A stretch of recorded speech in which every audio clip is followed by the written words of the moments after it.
That was one of the coldest nights of the Wisconsin winter and Charlie Spencer couldn't sleep. He'd always been a light sleeper, but lately it had become a real ordeal. He looked out of the window to check if it was still snowing, and it was. "My God, when is it gonna stop snowing?" Charlie cursed to himself as he took off his pajamas and put on warm clothes. No one in their right mind would have gone for a walk in the middle of the night in those conditions, but Charlie wasn't just anyone. His perception of fear was different from that of others.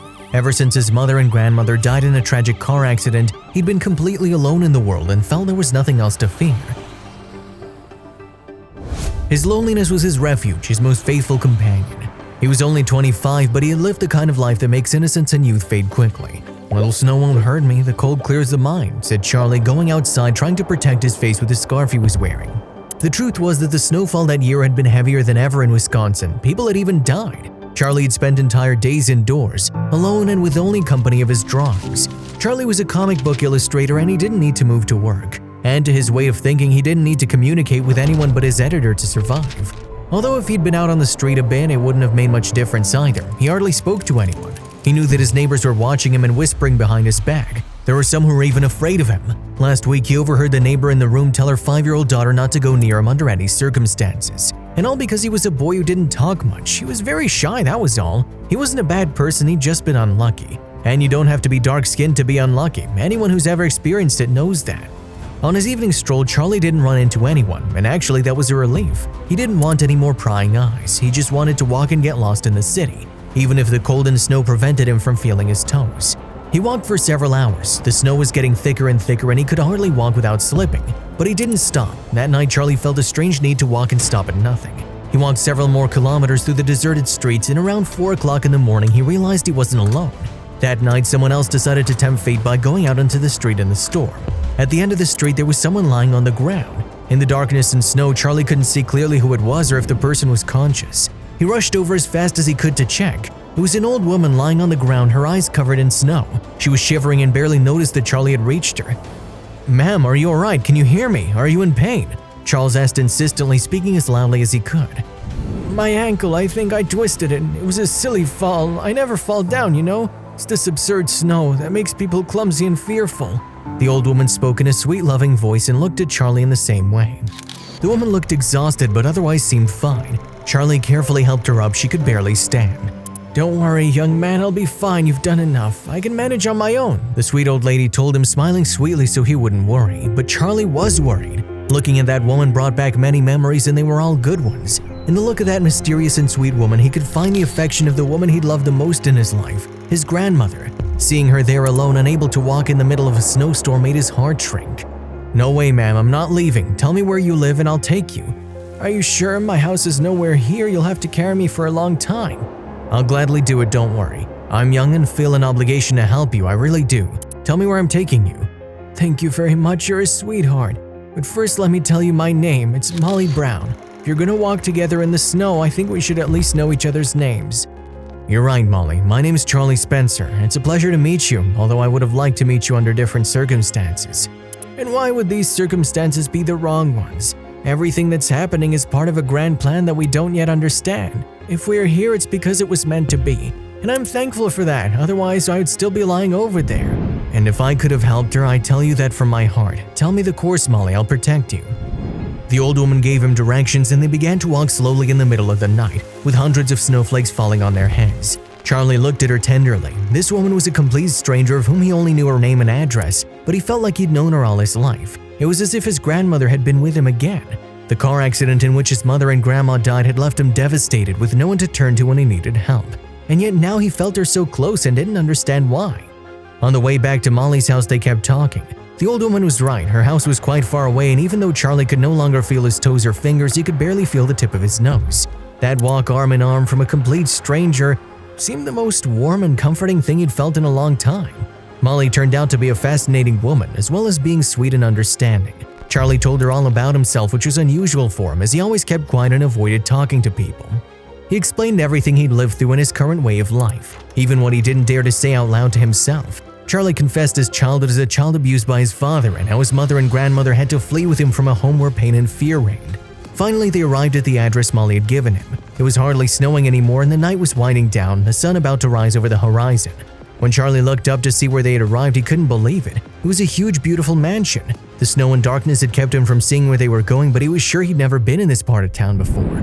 Molly was still limping, but she laughed when she saw the young Charlie's astonished face. "It's just a house, nothing more. Come on in, you're my guest."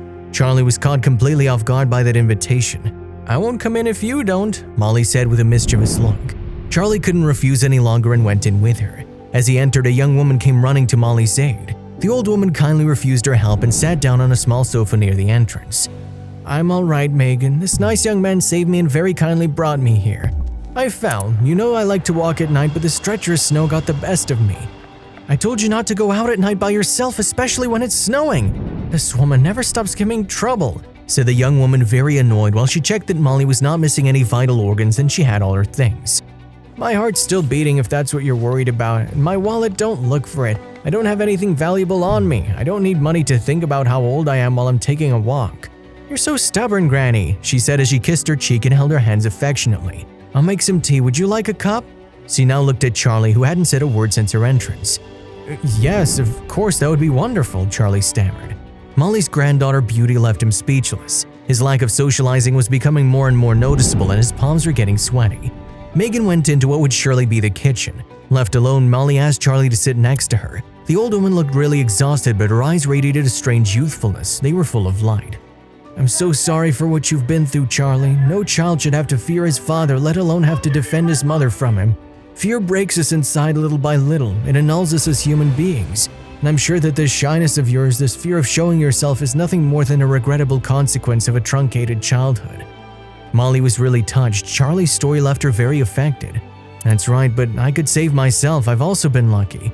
Charlie was also moved. Telling all his story to that woman had made him remember very painful things. "Love saved you as it saves us all. Your mother and grandmother sacrificed themselves for you and you will live eternally grateful for it. In fact, you remind me a lot of my grandmother, you know? She has such a cheerful look, so full of hope.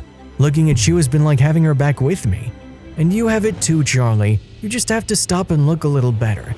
Really, someone else wouldn't have bothered to help me the way you have. You're full of love to give, but you're overcome with fear and sadness." Maybe you're right. Charlie looked down and thought about it. He'd never felt so calm, and all thanks to a woman he barely knew. "Charlie, can I give you a gift? You want to do something for me?" "Of course, as a thank you for what you've done for me and because I think you need it more than I do." "What do you mean?" "You've come into this big house full of luxuries and comforts and you haven't asked me the most obvious question. What do I do for a living? Whose wife am I? How much money do I have? Nothing, not a single question, which shows me how humble you are and that I'm not wrong about you. So let me give you the most precious of my possessions." "And what is it?" "Music. Everything you see is mine. I'm the widow of a man I loved all my life and who gave me 3 beautiful daughters. But what has really made me happy and complete as a person is music, playing the piano and composing beautiful melodies." "Are you a pianist? I'd love to hear you play." "I don't play much anymore. My bones don't allow me to, honey. My granddaughter plays for me. She's very good. I'm sure she'll go far, but today I'll make an exception. Help me up." Charlie helped Molly up and she led him into a large room in the center of the house with a beautiful grand piano in the center. Molly sat down in front of it and Charlie stood beside her waiting. "Music is able to speak without words and touch our hearts without having to use our hands. My music is my gift, Charlie." Molly began to play a beautiful melody. Charlie had never heard it before, but it sounded like the sweetest thing he'd ever heard. His eyes filled with tears and his heart was pounding. When she finished, Molly was exhausted but smiling. "Nuvole bianchi ba Ludovico Einaudi. Beautiful, isn't it?" After that day and after having spent the rest of the morning sharing their stories by the piano and accompanied by a nice cup of tea and pastries, Charlie said goodbye to Molly. He didn't want to part with a fine woman he'd been lucky enough to know, but he had to get back to his life, which now suddenly seemed less gloomy. "I'll never forget what you've done for me today, Molly. You and your music are a gift from heaven. Will we see each other again?" "I don't think so. Go on your way and don't be afraid. You have been a blessing to me too." Charlie didn't quite understand Molly's words, but he accepted it and left. After that day, Charlie never heard from her again, nor did he ever set foot in that house, but he could never forget Molly, her music and words. One afternoon on his way home, Charlie saw a giant poster advertising a great classical music concert. The concert would feature a piano soloist, Megan Brown. "That's Molly's granddaughter. I have to go to that concert," Charlie shouted excitedly when he saw the poster. Charlie bought a ticket for that very night. As he entered the auditorium, he was given the concert program and his heart stopped. Molly Brown Memorial Concert, and further down among the list of pieces that were to be performed, Nuvole bianchi Ludovico Einaudi. There it was, the piece that Molly played for him when they first met. Molly was gone, she already knew that. When they talked, he could tell she was saying goodbye, and he gave her the most important thing she had, her music. To him, a stranger. His eyes filled with tears, and as he heard her granddaughter play that piece on the piano, he felt his heart cry too. As he left, Charles was very saddened by Molly's death, but he also felt at peace. Thank you, Molly. I understand now. Your music will always be with me and guide me to a life away from fear, Charlie said, looking up at the sky, smiling with tears in his eyes. Never again was he a shy young man. Never again were his neighbors afraid of him. Molly's light, her warmth, and her generosity gave him hope again, and now he had a lifetime to return the favor.